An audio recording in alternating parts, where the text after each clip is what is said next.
شروع اللہ کے نام سے جو بڑا مہربان نہایت رحم والا ہے۔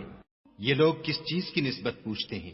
بڑی خبر کی نسبت جس میں یہ اختلاف کر رہے ہیں۔ دیکھو یہ عنقریب جان لیں گے، پھر دیکھو یہ عنقریب جان لیں گے۔ کیا ہم نے زمین کو بچھونا نہیں بنایا اور پہاڑوں کو اس کی میخیں نہیں ٹھہرایا؟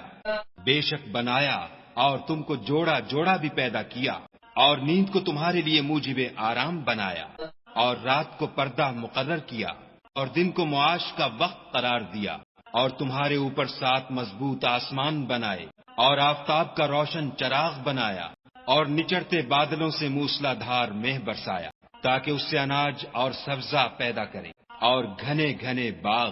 بے شک فیصلے کا دن مقرر ہے، جس دن سور پھونکا جائے گا تو تم لوگ غٹ کے غٹ موجود ہوگے، اور آسمان کھولا جائے گا تو اس میں دروازے ہو جائیں گے، اور پہاڑ چلائے جائیں گے تو وہ ریت ہو کر رہ جائیں گے۔ بے شک دوزخ گھات میں ہے، یعنی سرکشوں کا وہی ٹھکانہ ہے، اس میں وہ مدتوں پڑے رہیں گے، وہاں نہ ٹھنڈک کا مزہ چکھیں گے نہ کچھ پینا نصیب ہوگا مگر گرم پانی اور بہتی پیپ۔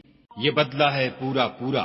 یہ لوگ حساب آخرت کی امید ہی نہیں رکھتے تھے، اور ہماری آیتوں کو جھوٹ سمجھ کر جھٹلاتے رہتے تھے، اور ہم نے ہر چیز کو لکھ کر ضبط کر رکھا ہے۔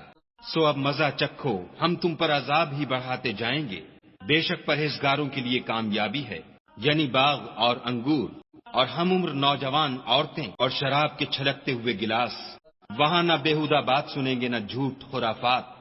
یہ تمہارے پروردگار کی طرف سے صلہ ہے، انعام متعین، وہ جو آسمانوں اور زمین اور جو ان دونوں میں ہے سب کا مالک ہے، بڑا مہربان، کسی کو اس سے بات کرنے کا یارہ نہ ہوگا۔ جس دن روح الامین اور فرشتے صف باندھ کر کھڑے ہوں گے تو کوئی بول نہ سکے گا مگر جس کو خدائے رحمان اجازت بخشے اور اس نے بات بھی درست کہی ہو۔ یہ دن برحق ہے، بس جو شخص چاہے اپنے پروردگار کے پاس ٹھکانہ بنا لے۔